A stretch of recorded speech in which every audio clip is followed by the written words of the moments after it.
नमस्कार, city news में आप तमाम दर्शकों का स्वागत है। जैसा कि आपको पता है कि डाल्टनगंज में खासकर नगर निगम का चुनाव होने जा रहा है। बोलते हैं कि इस शहर को बिजराबाद के नाम से जानते थे। 1888 में नगर पालिका का गठन हुआ था और तब से नगर पालिका में अध्यक्ष पद व उपाध्यक्ष पद व वार्ड पार्षद का चुनाव होता रहा है। लेकिन 125 वर्ष जैसे ही जिला पूरा किया, वैसे ही कह सकते हैं कि सौगात के रूप में डाल्टनगंज नगर पालिका को नगर निगम का दर्जा दे दिया गया। यानी एक दोहरी खुशी, एक तरफ 125 साल जिला ने जहां अपना पूरा किया, वहीं दूसरी तरफ डाल्टनगंज, खासकर पलामू जिला का जो मुख्यालय है डाल्टनगंज में, उसमें नगर पालिका को नगर निगम का दर्जा दे दिया गया है। और इस बार नगर निगम में मेयर का और डिप्टी मेयर के साथ साथ वार्ड पार्षद का चुनाव होने जा रहा है। और इसके लिए तमाम कई लोग, कई नाम सामने चेहरे आ रहे हैं। उसमें से एक नाम है मणिकांत सिंह। बता दें इनके बारे में कि मणिकांत सिंह कांग्रेस के यूथ लीडर के रूप में जाने जाते हैं। छात्र नेता से इन्होंने राजनीतिक जीवन की शुरुआत की और आज ये चेहरे के मोहताज नहीं। हर आदमी, हर शहर की हर गली हो या नुक्कड़ हो, हमेशा इनका धरना प्रदर्शन व समस्याओं को लेकर रूबरू लोगों को जागरूक करने का प्रयास करते रहे हैं। शहर में या कह सकते हैं कि देश पर किसी तरह का विपत्ति आया हो, चाहे कहीं पर त्रासदी आया हो, इन्होंने आगे बढ़कर एक अहम रोल निभाया है जिला में। और आज ये डिप्टी मेयर पद जो है महिला पुरुष के लिए आरक्षित है, जनरल पुरुष के लिए, उस पद पर प्रबल दावेदारी कर रहे हैं। सबसे पहले सिटी में आपका स्वागत है मणिकांत जी। छात्र जीवन और राजनीति जीवन बहुत अंतर लगता है कि एक राजनीति की ऐसे तो आप राजनीति कर ही रहे हैं कांग्रेस के बैनर से, लेकिन एक इतना बड़ा पद कितना मायने रखेगा शहर के लिए? जी, निश्चित रूप से ये मायने तो काफ़ी रखता है, क्योंकि किसी भी पद की गरिमा क्या है और उससे क्या किया जा सकता है, ये निर्भर करता है कि उस पद पे बैठा कौन है, वो उसके अंदर कर्तव्य निष्ठा कितनी है, वो कितना ज़्यादा कर्मण्य है और वो काम को किस तरीके से करना जानेगा। निश्चित रूप से ये डिप्टी मेयर जो पद है नगर निगम अधिसूचित हो जाने के बाद, और ये एक निहायती बहुत ही जिम्मेदारी भरा पद होगा जो कि शहर के विकास में अपना प्रबल योगदान देगा, या कहिए कि अपना सारा योगदान चाहे तो वही देगा कि शहर को किस तरह से विकसित करना है, किस तरह से सुसज्जित करना है, किस तरह से शोभित करना है और किस तरह से शहरवासियों की समस्याओं का निवारण करना है। आप एक यूथ कांग्रेस का छात्र नेता के साथ साथ यूथ कांग्रेस के आप मतलब जो जिला में अच्छी भूमिका अदा कर रहे हैं यूथ कांग्रेस से जुड़कर, क्या लगता है? आप तो चूंकि राजनीतिक जीवन जी रहे हैं, तो ऐसे में क्या लगता है कि जो नगर पालिका से नगर निगम का दर्जा मिला, नगर पालिका के पिछले अगर हम चुनाव पर नजर डालें तो हर बार चुनाव होते हैं, लोगों को सपने दिखाए जाते हैं, खासकर लोगों को कि सुसज्जित होगा। जैसे पिछले चुनाव की हम बात करें तो जितने लोग दावेदार थे, लोगों को बताते थे कि सुसज्जित होगा शहर, पार्किंग की व्यवस्था होगी, अच्छे बाजार का सुसज्जित ढंग से बाजार सजाया जाएगा, तालाबों की सफाई होगी, समय पर आपका नाली की सफाई होगी। जो नगर पालिका का जो कार्य है, जैसे समय पर सफाई करना, सफाई पर शहर को स्वच्छ बनाना, शहर में पार्किंग की व्यवस्था करना, शहर में बाजार को बहुत ढंग से सजाना, क्या लगता है ये कुछ भी नहीं हुआ, सब कुछ यथावत रहा? ऐसे में क्या बोलेंगे आप? जी, निश्चित रूप से मेरा मानना है कि सबसे पहली बात तो लोगों में कमी रही है, प्रतिनिधियों में। दूसरी बात यह है, जनता में भी एक बड़ी कमी है यहाँ पर कि लोग बहुत जल्दी संतुष्ट हो जाते हैं, लोगों की उम्मीदें थोड़ी कम हो जाती हैं और जो चल रहा है चलने दो वाले कॉन्सेप्ट पे लोग रहते हैं कि चलो जो है सो ठीक है। ये जो है सो ठीक है वाला विचार अपने दिमाग से निकाल कर ट्रैश में डाल देना होगा। आप जब उम्मीदें बढ़ाएंगे, जब लोग एग्रेसिव होंगे जनप्रतिनिधियों के प्रति, तब वो चीज़ें जरूर होंगी। और मेरा मानना है कि अभी हमारी पीढ़ी इस तरह का एग्रेशन अपने अंदर लाई हुई है, जिनको और चाहिए, जिनको ज़्यादा चाहिए। कि मैं इस बात पे खुश नहीं रहूँगा कि फुटपाथ बन गया, मैं इस बात पर खुश रहूँगा कि फुटपाथ कितना खूबसूरत लग रहा है, वो पेवर ब्लॉक से बन रहा है कि ईंट से बन रहा है कि किस चीज़ से बन रहा है। तो ये हमारे जनरेशन में एक एग्रेशन विकास के मामले में आया है कि हम लोग थोड़ा थोड़ा देख के खुश होने वाले नहीं हैं, हम लोग को थोड़ा और चाहिए, बेहतर चीज़ें ज़्यादा चाहिए।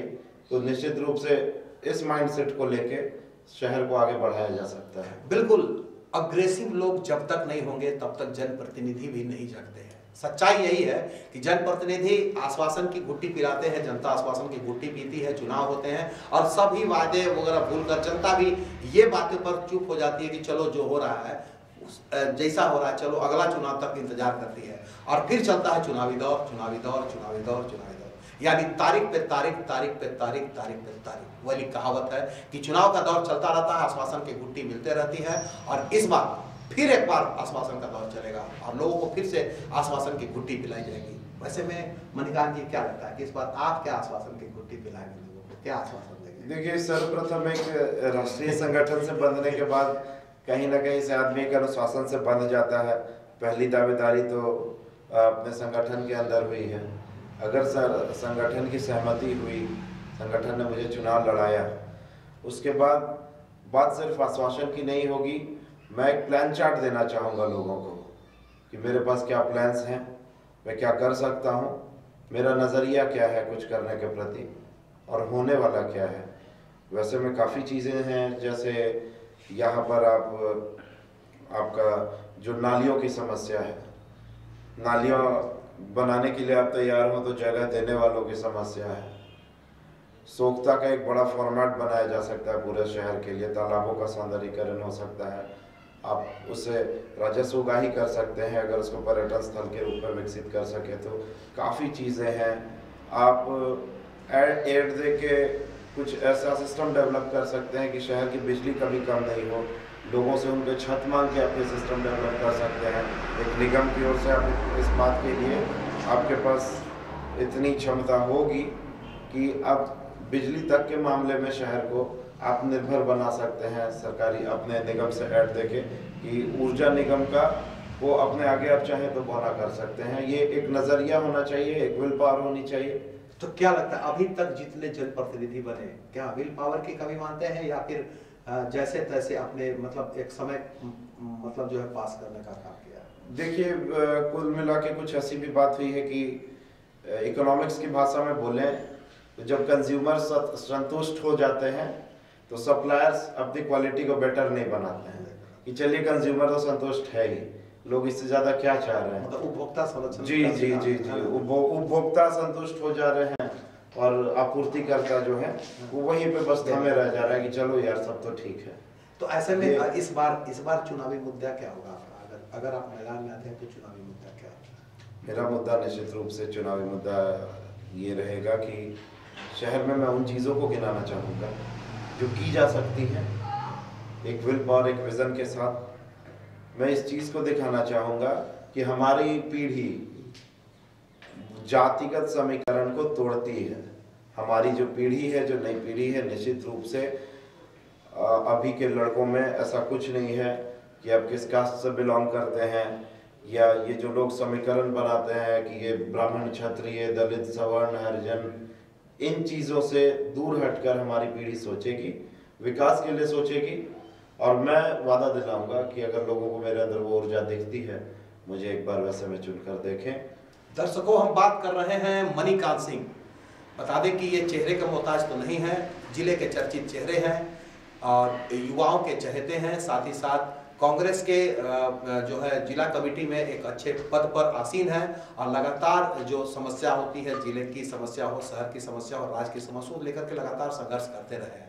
मणिकांत जी, बात तो हो रही है डिप्टी मेयर के, आपको क्या लगता है कि अभी अगर हम समस्या गिनाएं तो समस्या बहुत अनंत है जी। बहुत सारी पैसे खर्च किए गए लेकिन पैसा पानी में बह गया नगर पालिका के जी। ऐसे में क्या लगता है कि इस बार जो चुनाव होंगे तो क्या लोग फिर से मतलब कंसेप्ट, आपने कहा कि नए कंसेप्ट से काम करें, तो नए कंसेप्ट लाने के लिए भी तो एक सरकार लेवल से या ऊपर लेवल से बात होनी पड़ती है। तो क्या लगता है ऐसे में कैसा चेहरा आना चाहिए लोगों को, किस तबके के लोगों को चुनाव लड़ना चाहिए? मतलब हर कोई चाहता है, चुनाव के समय बोलता है कि हम पढ़े लिखों को देंगे, समझदार को, लेकिन होता है दाग के तीर का।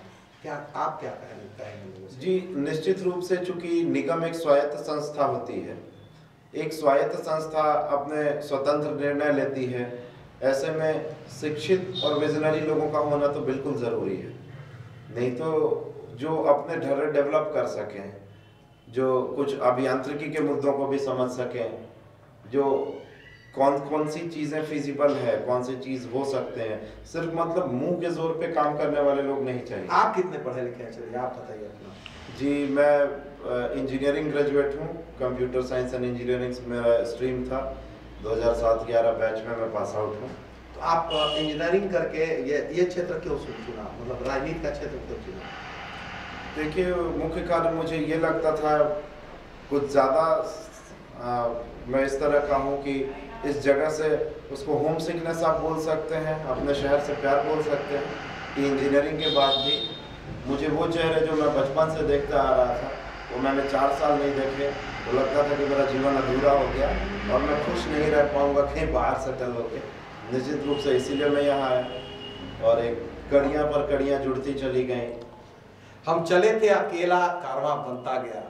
इंजीनियरिंग पढ़ाई पढ़कर चाहते तो बहुत अच्छे जगह पर जॉब कर सकते थे, लेकिन इनका होम सिकनेस था, अपने लोगों से लगाव था, अपनी धरती से लगाव थी, अपने घर के लोगों से प्यार था। यही वजह है कि लगाव था, अपनी धरती से लगाव थी, अपने घर के लोगों से प्यार था। यही वजह है कि ये डाल्टन में रहकर कुछ करना चाहते हैं और डाल्टनगंज के जो है विकास में अपनी भागीदारी निभाना चाहते हैं।